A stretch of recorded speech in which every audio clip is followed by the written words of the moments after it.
बरसों से बंद चर्च के बाहर एक कुत्ता तेजी से भौंक रहा था। तभी अचानक उसके सामने एक साया लहराकर बाहर आया। उस साये को देखकर कुत्ते की आवाज उसके गले में ही बंद होकर रह गई। वो साया उसके आसपास लहरा रहा था। अचानक हवा में उस साये के साथ उड़ता हुआ वो कुत्ता उस चर्च के भीतर दाखिल हो गया। उसके भौंकने की आवाज अभी भी आ रही थी। कुछ देर के बाद हवा में उड़ता हुआ उसका शरीर वापस बाहर आया। इस बार उसके शरीर में प्राण नहीं थे।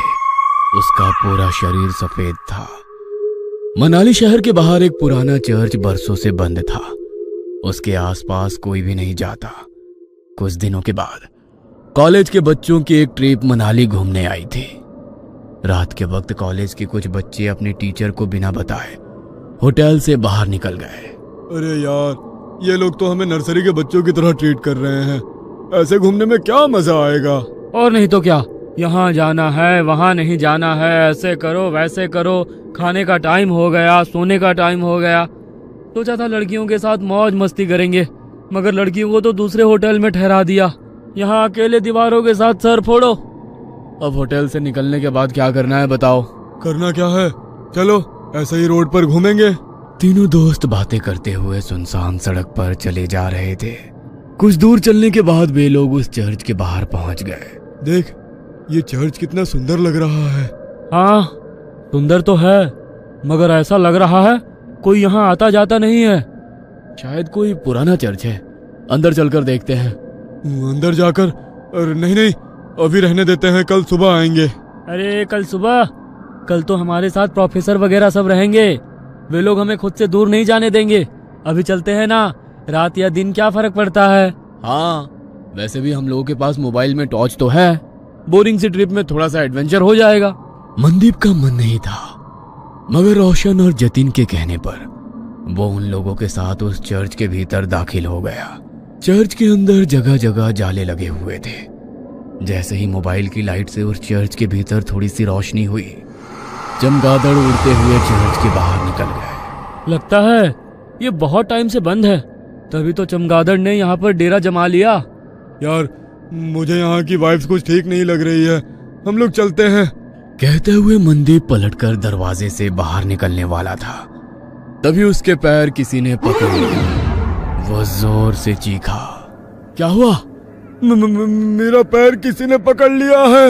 हैं? ये क्या कह रहे हो? कहते हुए उसने अपने मोबाइल का टॉर्च मनदीप के पैर की तरफ किया तो वहां पर रस्सी थी। उसे देख दोनों हंसने लगे। तेरा मन नहीं था ना आने का, इसलिए तू रस्सी से भी डर रहा है। कुछ नहीं, अंदर चलकर देख, यहाँ का आर्किटेक्ट कितना अच्छा है। कहते हुए वो उसका हाथ पकड़कर उसे अंदर ले गया। वे तीनों चर्च घूम ही रहे थे कि अचानक चर्च की लाइट जलने बुझने लगी। अरे, यहाँ पर लाइट कैसे आ गई? मुझे कुछ ठीक नहीं लग रहा, हम लोग यहाँ से चलते हैं।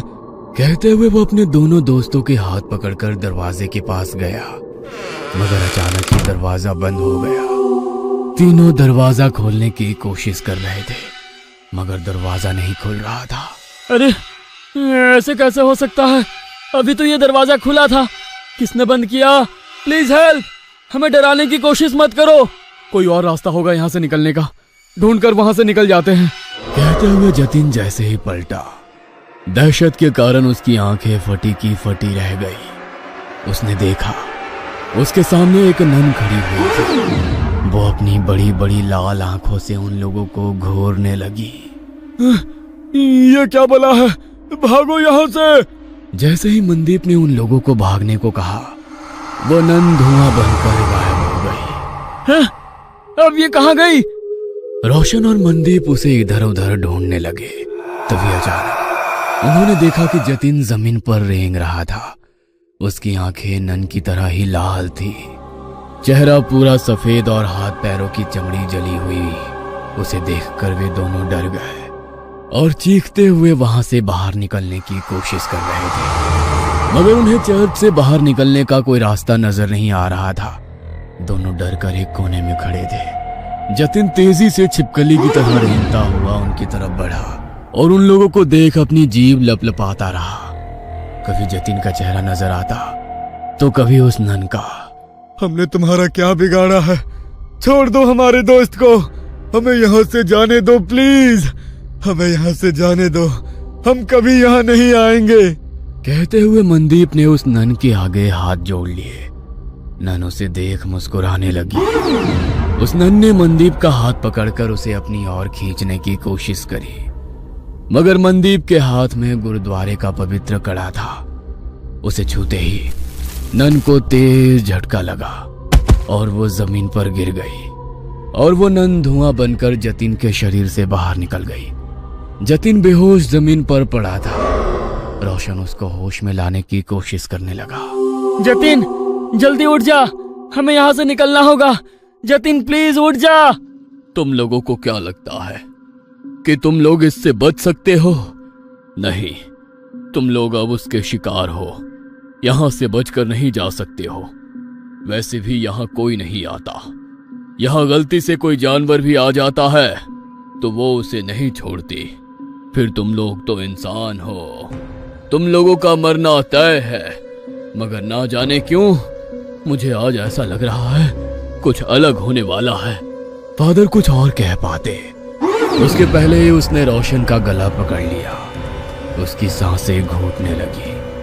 वो कातर नजरों से मनदीप की तरफ देखकर चिल्लाकर बोला, मनदीप चले जाओ यहाँ से, भागो। तुम्हारे पास गुरुद्वारे की पवित्र शक्ति है, ये तुम्हें कुछ नहीं कर सकती है। भाग जाओ। मैं तुमको छोड़कर कहीं नहीं जाऊंगा। मैं कह रहा हूँ ना, तुम चले जाओ यहाँ से, चले जाओ। रोशन बार बार उसे जाने के लिए कह रहा था, मगर नन की पकड़ उसके गले पर तेज हो गई। उसके नाखूनों से उसके गले में गड्ढा हो गया। गले से बहते हुए खून को वो नन जीभ लंबी कर कर चाटने लगी। रोशन छटपटा रहा था। मनदीप को समझ में नहीं आ रहा था कि वो क्या करे। एक और वो नन तो दूसरी तरफ उसके दोस्त।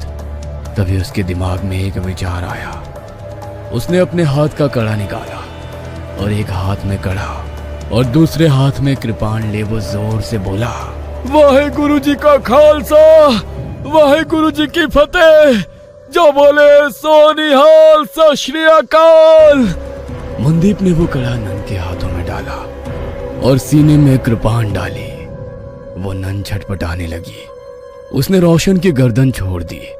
हवा में लहरा रहा रोशन जमीन पर गिर गया। उस नन के सीने से काला गाढ़ा सा अजीब पदार्थ बह रहा था। जतिन अभी तक बेहोश था। मनदीप को मदद चाहिए थी, मगर उसके पास मदद के लिए कोई नहीं था। उसकी नजर यीशु की मूर्ति पर पड़ी। हे यीशु, मुझे तेरी प्रार्थना नहीं आती है, मगर तेरे घर में शैतान तेरे बंदों पर कैसे हावी हो सकता है? हमारी मदद करो। कहते हुए उसकी आंखों में आंसू आ गए। तभी एक चमत्कार हुआ और बरसों से बंद वो चर्च अचानक से रोशन हो गया। फादर ने दो नन को बुलाया। नन ने घायल रोशन और जतिन का इलाज शुरू किया। फिर फादर ने जैसे ही उस घायल नन की ओर देखा, होली वाटर डाल उसकी मुक्ति की प्रेयर करने लगे। देखते ही देखते वो नन की आत्मा यीशु की मूर्ति में समाहित हो गई। आज तुम्हारे साहस और सूझबूझ से बरसों से भटकती उस नन की आत्मा को मुक्ति मिल गई। God bless you my child. तुम्हारे दोस्त अब ठीक हैं। कल सुबह तक उन लोगों को कुछ भी याद नहीं रहेगा। अब तुम लोग यहाँ से चले जाओ और आज की घटना का जिक्र किसी से भी मत करना। फादर के कहने पर मनदीप अपने दोस्तों के साथ होटल वापस आ गया। अगले दिन वे लोग जब मनाली घूमने के लिए निकले तो उसके दोस्त सब कुछ भूल चुके थे, मगर मनदीप उस खौफनाक रात को उम्र भर नहीं भूल सकता था। वो अपने साथियों के साथ उसी जगह से निकला तो मनदीप को कोई चर्च नजर नहीं आया। बस दूर खड़े वो फादर उसे देखकर मुस्कुरा रहे थे। उन्होंने उसके ऊपर होली वाटर डाला तो मनदीप भी कल रात की वो बातें भूल गया। मगर मनाली के लोग उन लोगों को कभी भूल नहीं सकते हैं, क्योंकि उनके कारण ही तो उन्हें इविल नन से छुटकारा मिला था। ये कहानी आपको अच्छी लगी हो तो हमें सब्सक्राइब करें, हमारा इंस्टाग्राम और फेसबुक पेज जरूर फॉलो करें। और हाँ दोस्तों, सब्सक्राइब करना भूलना मत।